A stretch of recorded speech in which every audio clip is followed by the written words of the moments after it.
Estos domingos lo haremos, no todas, pero las más importantes con la ayuda de Dios.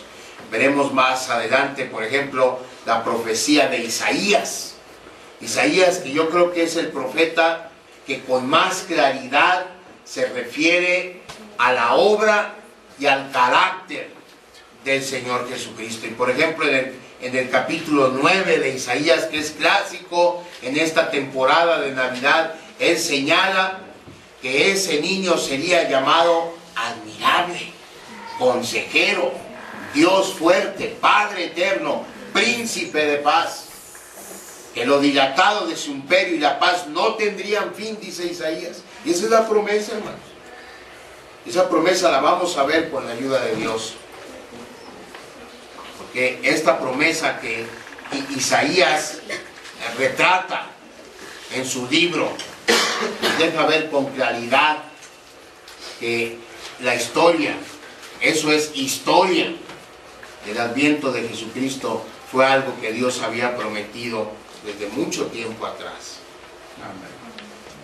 Eso será en 15 días cuando veamos esta profecía de Isaías.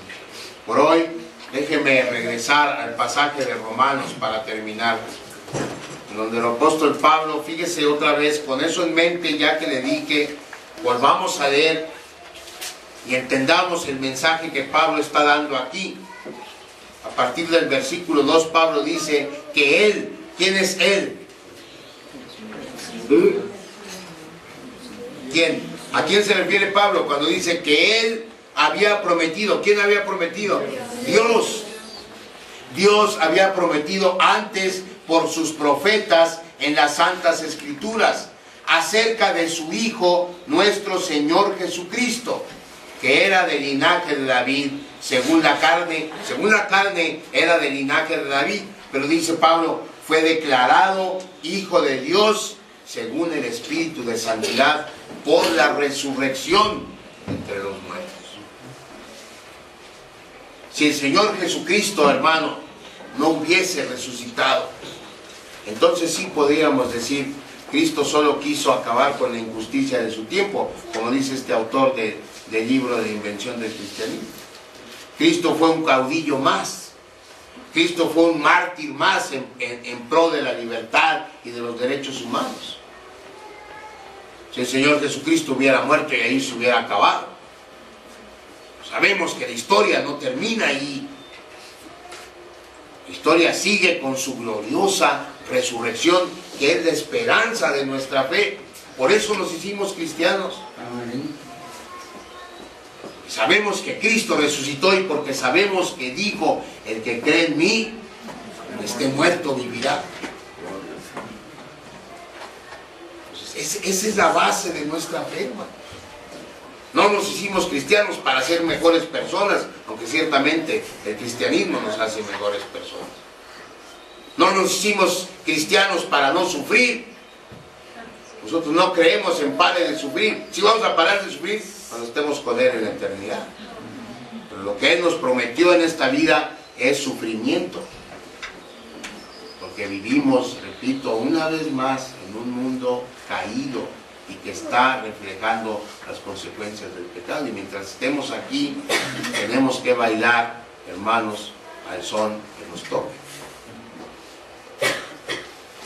La base de nuestra fe, la razón de nuestra fe es la resurrección de Jesucristo. Porque esa resurrección nos asegura que cuando usted y yo afrontemos la muerte, seremos levantados también por Él. Porque una de las cosas que Él sí dijo, y que este Señor, si leyera el Evangelio sabría, es que el Padre le dio potestad de dar vida a los que creen en Él. Amén. Usted y yo creemos en Él. Eso es lo que celebramos, hermanos, en esta temporada de Navidad. El adviento del que había sido prometido y que en el cumplimiento del tiempo perfecto de Dios llegó. Hermanos, con seguridad, más de una vez hemos sentido la sensación de frustración o de duda respecto a las promesas de Dios. No deberíamos, pero estoy seguro que es así. Bueno, al menos a mí me ha pasado. no me enorgullezco de eso, pero debo de aceptarlo. A veces pongo en duda y a veces me frustra el tiempo que pasa, porque a veces Dios pareciera actuar muy lentamente. A veces se nos hace que Dios se tarda mucho en contestar nuestra oración.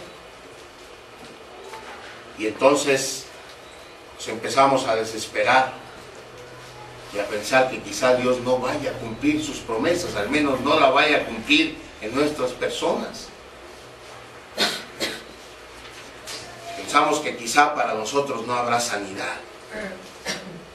Pensamos que quizá para nosotros no alcanzará su providencia y nos va a dejar morir de hambre, como si eso fuera posible. Pero lo pensamos cuando las cosas no nos van bien económicamente. Pensamos que quizá no vaya a haber nadie para nosotros que sea nuestra pareja y nos acompañe el resto de nuestras vidas. Nos ponemos flamencos como Juan Manuel y decimos: yo no nací para amar. ¿Quién sabe si nací para amar o no? Espérese, Dios tiene a alguien para usted, es el alguien correcto. Pero a veces pensamos que sí es. Sin embargo, la Biblia asegura que Dios cumple siempre lo que promete, hermanos.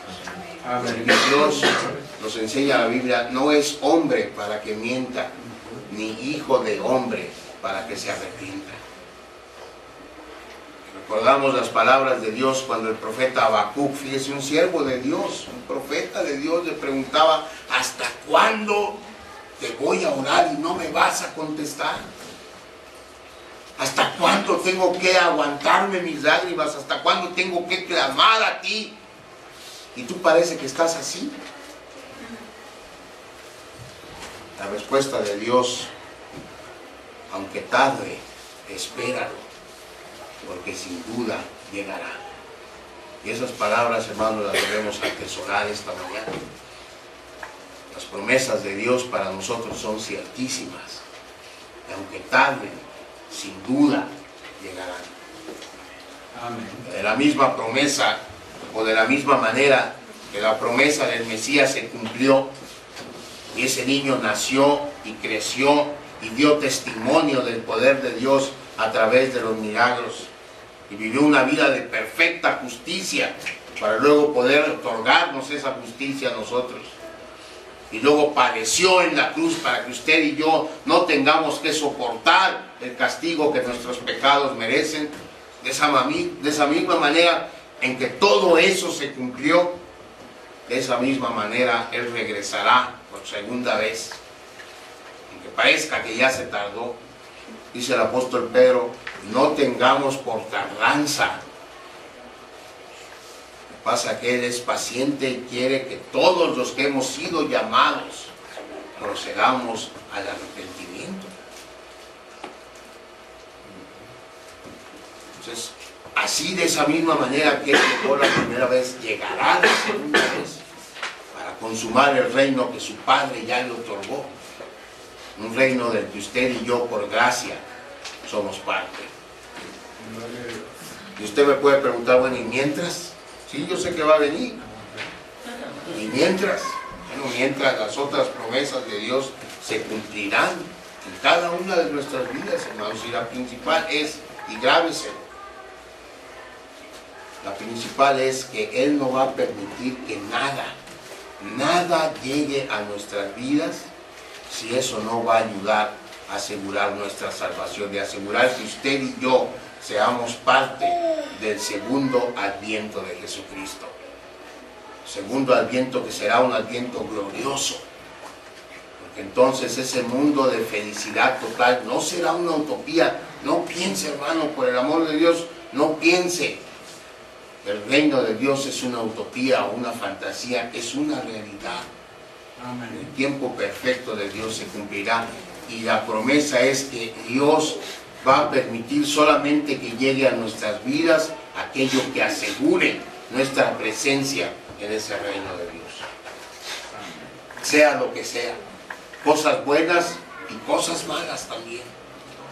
Que las cosas malas fortalecen nuestra fe y nuestra dependencia de Dios. Vamos a orar.